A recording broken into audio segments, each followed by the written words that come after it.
Évangile de Jésus-Christ selon saint Jean. En ce temps-là, après avoir passé 2 jours chez les Samaritains, Jésus partit de là pour la Galilée. Lui-même avait témoigné qu'un prophète n'est pas considéré dans son propre pays.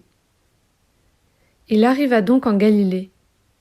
Les Galiléens lui firent bon accueil, car ils avaient vu tout ce qu'il avait fait à Jérusalem pendant la fête de la Pâque, puisqu'ils étaient allés eux aussi à cette fête.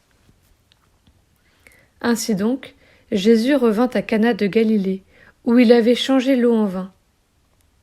Or, il y avait un fonctionnaire royal, dont le fils était malade à Capharnaüm.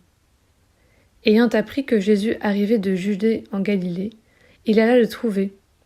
Il lui demandait de descendre à Capharnaüm pour guérir son fils qui était mourant. Jésus lui dit : « Si vous ne voyez pas de signes et de prodiges, vous ne croirez donc pas. » Le fonctionnaire royal lui dit : « Seigneur, descends, avant que mon enfant ne meure. » Jésus lui répond : « Va, ton fils est vivant. » L'homme crut à la parole que Jésus lui avait dite, et il partit. Pendant qu'il descendait, ses serviteurs arrivèrent à sa rencontre et lui dirent que son enfant était vivant. Il voulut savoir à quelle heure il s'était trouvé mieux. Ils lui dirent : « C'est hier, à la 7e heure, au début de l'après-midi, que la fièvre l'a quitté. » Le père se rendit compte que c'était justement l'heure où Jésus lui avait dit : « Ton fils est vivant. » Alors il crut, lui, ainsi que tous les gens de sa maison. Tel fut le second signe que Jésus accomplit lorsqu'il revint de Judée en Galilée.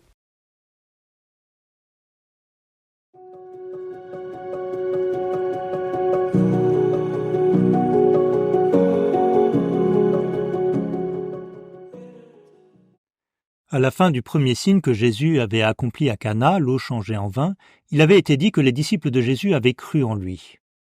Dans ce deuxième signe de Cana, il est à nouveau question de croire.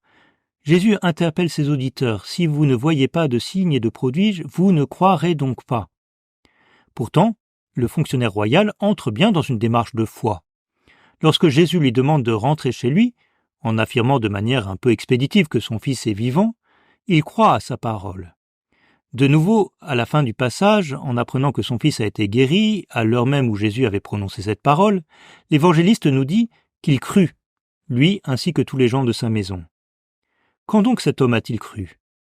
Il a posé un acte de foi initial, en faisant confiance à la parole de Jésus, et il a adhéré totalement en constatant que sa parole avait été réalisée.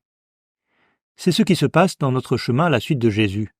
C'est en commençant à croire que nous pourrons laisser la foi grandir en nous. Acceptons aujourd'hui de poser des actes de foi, comme celui de ce fonctionnaire qui a confiance dans la parole de Jésus.